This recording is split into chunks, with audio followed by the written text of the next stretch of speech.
ഇപ്പോൾ പാർലമെന്റ് സമ്മേളനവും തുടരുകയാണ്. അവിടേക്ക് പോകുമ്പോൾ മണ്ഡല പുനർനിർണയം, സ്റ്റാർലിങ്കുമായി ബന്ധപ്പെട്ട വിഷയങ്ങൾ, ദേശീയ വിദ്യാഭ്യാസ നയം, വ്യാജ തിരിച്ചറിയൽ കാർഡ്, അങ്ങനെ നിരവധി വിഷയങ്ങൾ പ്രതിപക്ഷം ഇരു സഭകളിലും ഇന്നിപ്പോൾ ഉന്നയിക്കും.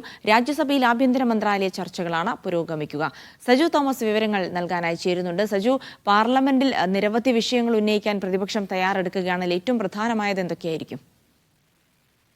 ജിൽസി, തീർച്ചയായിട്ടും പാർലമെന്റ് ബജറ്റ് സമ്മേളനത്തിൽ നമ്മൾ കണ്ടതാണ് വലിയ പ്രതിഷേധങ്ങൾ ഇറങ്ങിയേറിയത്. എന്തായാലും മണ്ഡല പുനർനിർണയം, സ്റ്റാർലിങ്ക്, അതുപോലെ ദേശീയ വിദ്യാഭ്യാസ നയം, വ്യാജ തിരിച്ചറിയൽ കാർഡ് അടക്കമുള്ള വിഷയങ്ങൾ കഴിഞ്ഞ ദിവസങ്ങളൊക്കെയും വലിയ പ്രതിഷേധങ്ങൾ പാർലമെന്റിന്റെ ഇരു സഭകളിലും ഉണ്ടായതാണ്. അതിന് സമാനമായി തന്നെ ഇന്നും ഈ വിഷയങ്ങളൊക്കെയും പാർലമെന്റ് ഇരു സഭകളിലും ഉന്നയിക്കാൻ തന്നെയാണ് പ്രതിപക്ഷത്തിന്റെ നീക്കം. പ്രത്യേകിച്ച് ഇന്നിപ്പോൾ രാജ്യസഭയിൽ ആഭ്യന്തര മന്ത്രാലയത്തിന്റെ ചർച്ചകളാണ് നടക്കാൻ പോകുന്നത്. ഇന്നലെയും ഈ വിഷയങ്ങളോട്ടൊക്കെ ബന്ധപ്പെട്ട് ആഭ്യന്തരമന്ത്രി അമിത്ഷായും അതുപോലെ തന്നെ ബംഗാളിൽ നിന്നുള്ള TMC എംപിയും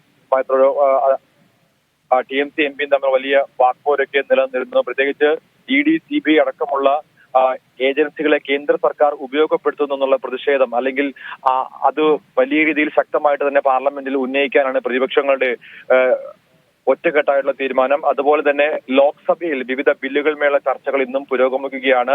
ജലശക്തി ബോർഡിന് ഫണ്ട് അനുവദിക്കുന്നതുമായി ബന്ധപ്പെട്ടുള്ള ചർച്ചകളൊക്കെയാണ് ലോക്സഭയിൽ ഇന്ന് പുരോഗമിക്കുന്നത്. എന്തായാലും ഈ വിഷയങ്ങളൊക്കെയാണ് പാർലമെന്റിൽ ഇന്നിപ്പോൾ ചർച്ചയാകാൻ പോകുന്നത്. ജിൽസി.